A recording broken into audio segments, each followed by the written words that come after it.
Hey everyone, welcome back to the channel where today I want to provide you and Wargaming with my full feedback on this week's terrain resistance test. I've tried to make this feedback as complete and as comprehensive as possible, but there's always a chance I've missed something, so if I have, just drop it in the comments below. So what was this test and why did it happen? For 1 week, running from the 22nd to the 29th of July, Wargaming introduced increased terrain resistance for Era 2 and Era 3 heavy tanks and heavy tank destroyers on certain maps. Not all maps, just a certain selection of maps. And it's not all tanks either, not all tank destroyers were in there. Some people commented that, oh, my Jaguar 1 hasn't slowed down. That's because it's not classed as a heavy tank destroyer. So it was heavy tanks, heavy tank destroyers on a select number of maps. The increased terrain resistance is something that Wargaming have been thinking about for, in my mind, at least 2 years, and it's there. It's a theory or a theoretical solution to the regression in gameplay quality that we've seen over the last 18 to 24 months in both Era 2 and Era 3. The idea behind it being that, in theory, if tanks are slowed down, games will last longer, there'll be fewer steamrolls, and fun will come back to the game, and frustration will be reduced for everyone. Now, I'm using language there that Wargaming used during their live stream when they discussed this, so that's not me putting words in their mouth in any way at all. Now, I understand where they're coming from with this. I understand the theory, and I understand why they want to test stuff. But one thing I have to keep in mind is that Wargaming have done stuff like this in the past. They have a history of testing big changes in the game. This is what happened with their True Vision test, which started on the 19th of September 2020. 7 months and 1 week later, on the 27th of April 2021, Cold War arrived.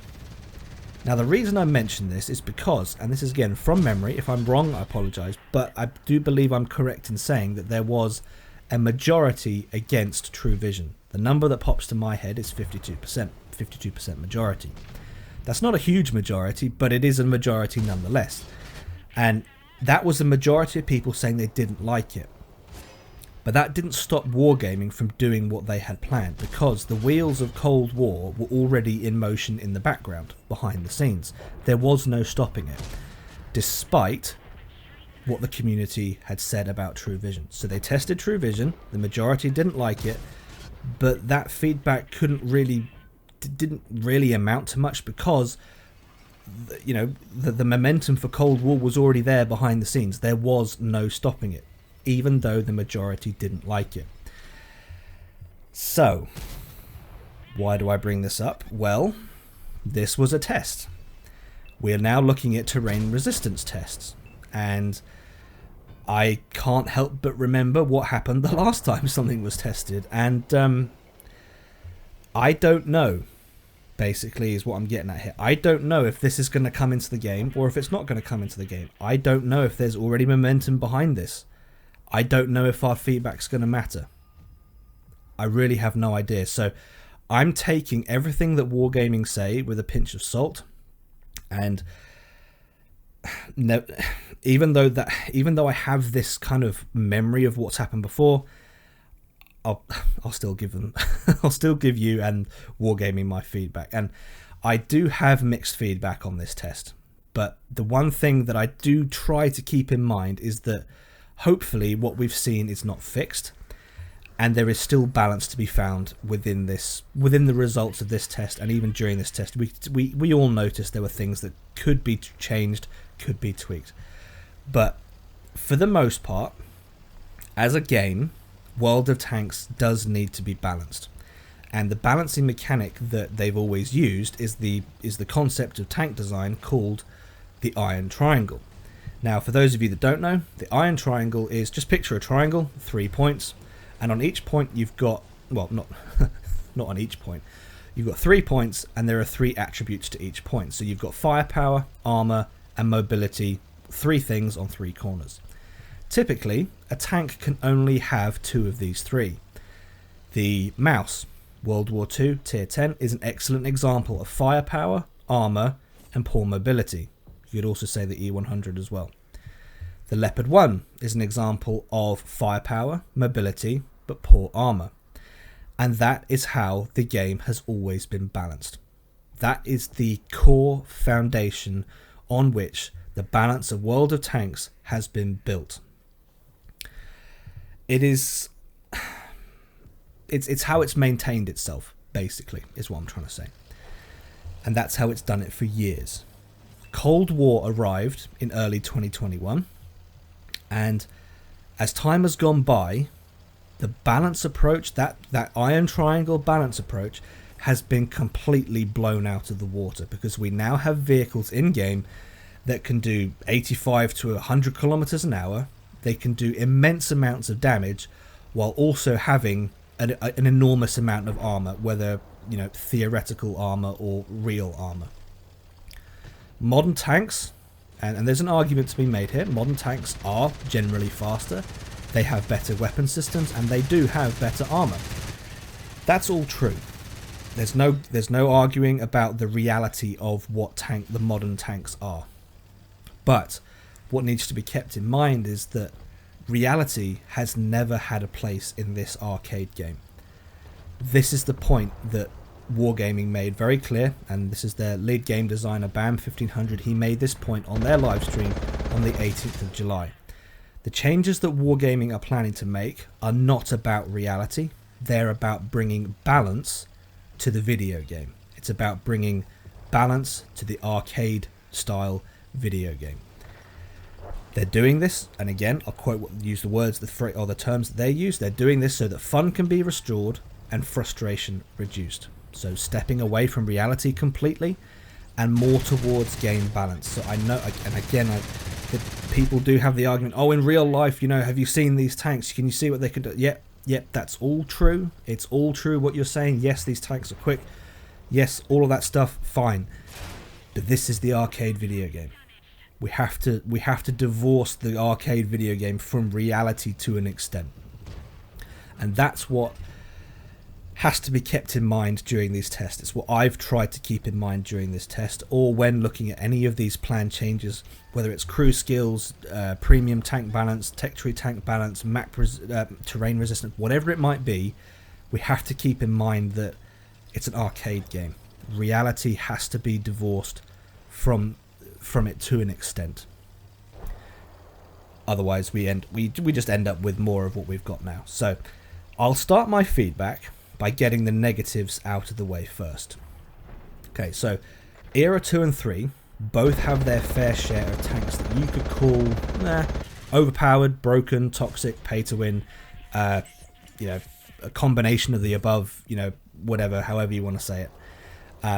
And while the terrain changes have worked well to slow heavies and heavy tank destroyers down, what it has done is increase the advantages that these other tanks have. Tanks like the Weasel 1, Weasel TOW, the Jaguar 1, the ELC, the 800T and the EE. All of these tanks are now far more capable than they already were. I never considered the Jaguar 1 to be an overpowered vehicle, but the terrain changes, in my mind, have bumped it into that category. The EE was always a borderline medium. I mean, it's got a better weapon system than some heavies, it's got better armor than some heavies, a better reload than some heavies, but it's a medium. So it was always kind of like, I don't know about this one.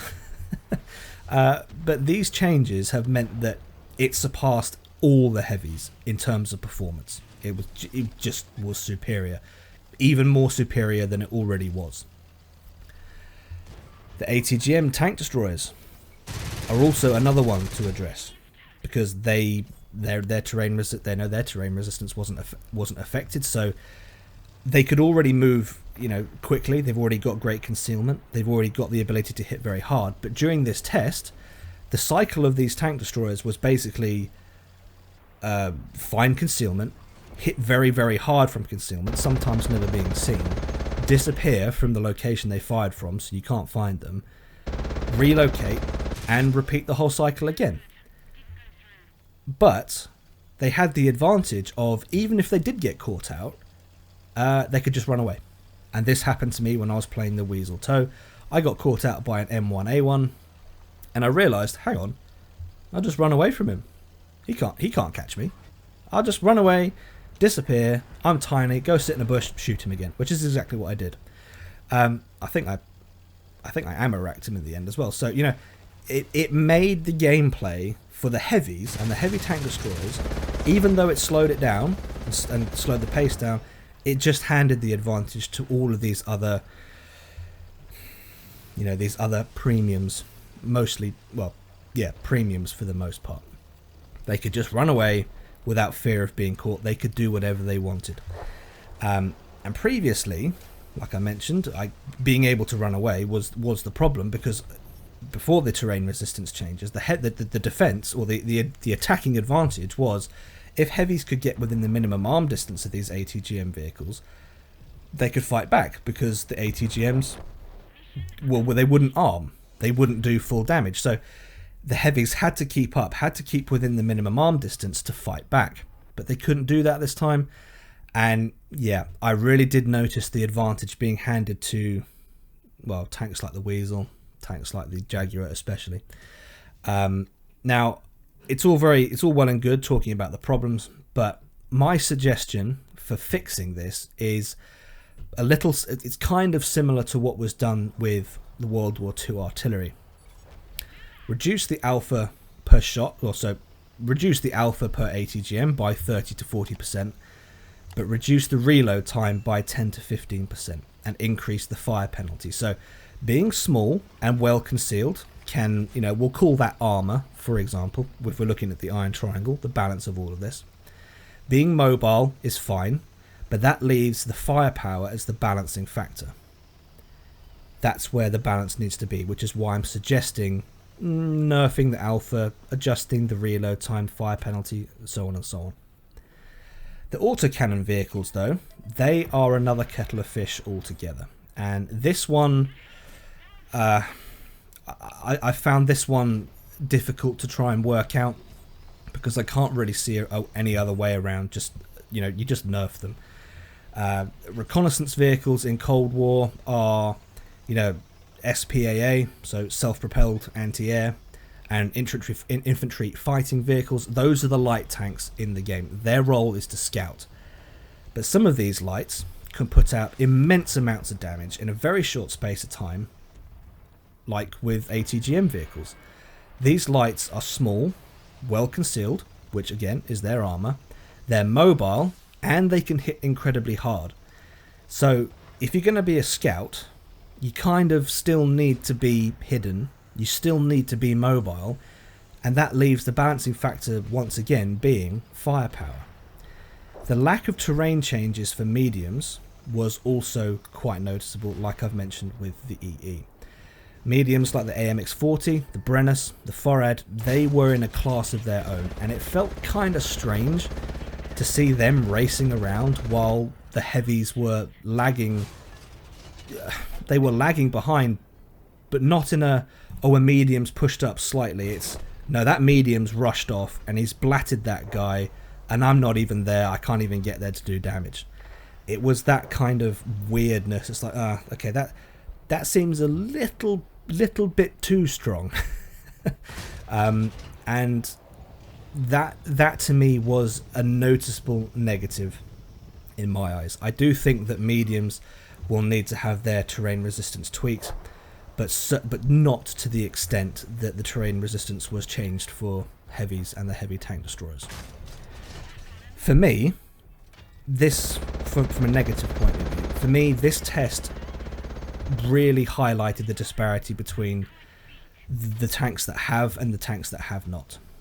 It became very, very noticeable during this test, and it was even more noticeable than it already was, and that's basically my main negative coming out of this test. I think the idea of terrain resistance changes is great, but if this does go ahead, I think it needs to be more measured, and it needs to be applied appropriately to each vehicle type. It can't just be, we're slowing this group down.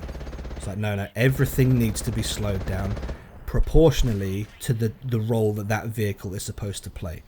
Because in game, wargaming, you do state mediums should be played like this. Mediums are this type of vehicle, heavies are that type of vehicle. But then at the moment when we play the game, it doesn't match up with your own tips. So I understand what you're trying to do, but it does need, we do need to balance this per vehicle type, and I don't think just focusing certain vehicle types, I don't think that is the right thing to be doing.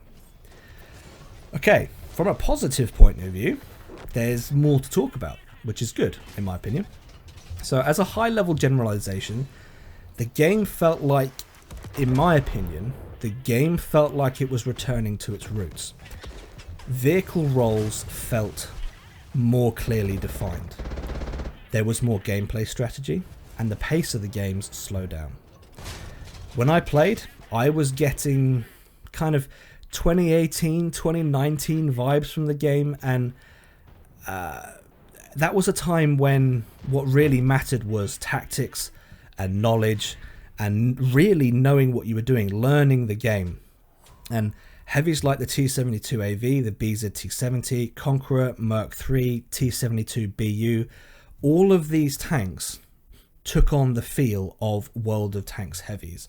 They slotted into the traditional heavy tank role really quite well, and that brought balance to the entire class.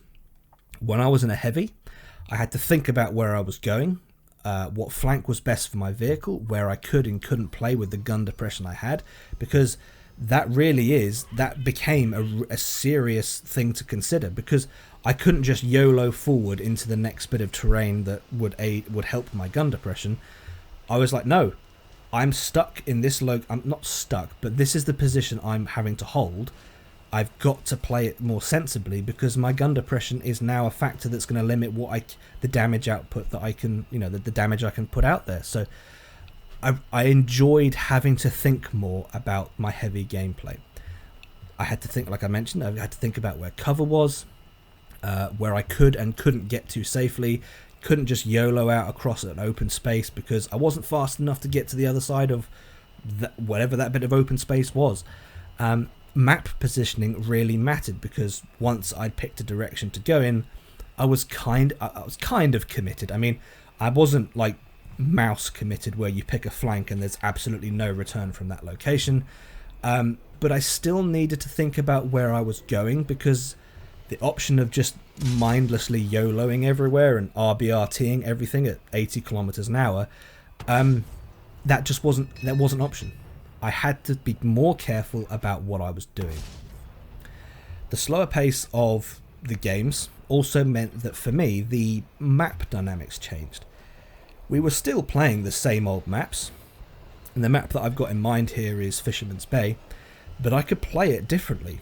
I could play locations that I'd either never played before or I'd not played in a very long time. So in a weird way, old maps felt kind of new, which, that was something going into this test. I had no idea that would even cross my mind or that would even be noticeable to me. But halfway through a game on Fisherman's Bay, I realized, hang on a second, I'm playing this map completely differently. This feels totally different. And hey, I liked it. That was really quite surprising to me. And speaking of old things that felt new, the tanks that I own, especially the premiums, because those are the ones that I've paid for, those are the ones we've all paid for really, they began to fill their roles. The Chieftain CTR is a tank destroyer, and for the first time I was able to play the Chieftain CTR as a tank destroyer. I was able to get to an overwatch position, and I could hold that overwatch position without getting run over within 2 minutes. I knew the heavy tanks were going to have to cross this space of open ground to get to me, but they're not so fast that they can just YOLO across as a pack. I could hold them. I could hold them in position, and it became a game of knowledge, of wits. Who's going to move first, who's going to peek first, which angle are you going to go for, where are you going to relocate to. It became a thinking game rather than just, hey, let's just run him over, get the game over with, in 2.5 minutes, we're done, back to the garage, on we go, boom, done. The money that I'd spent on these premiums felt like it meant something. And all of these unique tank destroyers, these heavies, they all fitted their roles well. They functioned as advertised, and that actually means a huge amount to me. The heavies were heavies again. The tank destroyers were tank destroyers again. My past investments in any premiums of these two types, it now mattered. I could lock into the gameplay style of this tank or that tank. It wasn't just a generic vomit of everything's the same, everything's just YOLO, everything's just run over everything, steamroll. Everything had a uniqueness to it. There was a nuance to every single tank, and that matters. It matters to me. I don't know about you guys, but that really, really matters to me. And it meant that my past investments were worth even more to me in-game. So, Wargaming, if you carry on with these kind of improvements, then, well, simply put, my incentive to invest in the game will likely return. So if you want to make money, well, keep that in mind. So in summary, I really enjoyed this test. It wasn't perfect. I'm never going to say this test was perfect. It wasn't. We all know it wasn't perfect. But really, I never expected it to be perfect, if I'm honest. Yes, there were balance issues, but I enjoyed playing Era 2 and Era 3 for the first time in a long time. Heavies were balanced by World of Tanks standards. My premium vehicles fitted their roles much better. Games were tactical again. Map positioning mattered again. Games lasted longer. Maps felt brand new to an extent. Mindless wolfpacking and RBRTing was not the winning strategy. And when we take all of that in conjunction with the upcoming skills, equipment, and premium and tech tree tank balance changes, I think we may be on the edge of something great here. But, again, knowing what wargaming can be like, I'm taking it with a pinch of salt. Yes, I'm excited. I'd be lying if I said I wasn't excited by this. But I'm not going to just get my hopes up and be like, oh yeah, wargaming's going to do this. Like, no. We slow down. This was a test. It was a positive test in my mind. But we will see what wargaming do. We all know what they've done before, so we need to take everything with a pinch of salt. Okay, folks, that's all I've got for this one. Let me know what your thoughts are, or your thoughts were, on the test in the comments below. If you've enjoyed this video, please leave it a like, if not a dislike. Subscribe if you haven't already, and I'll catch you in the next one.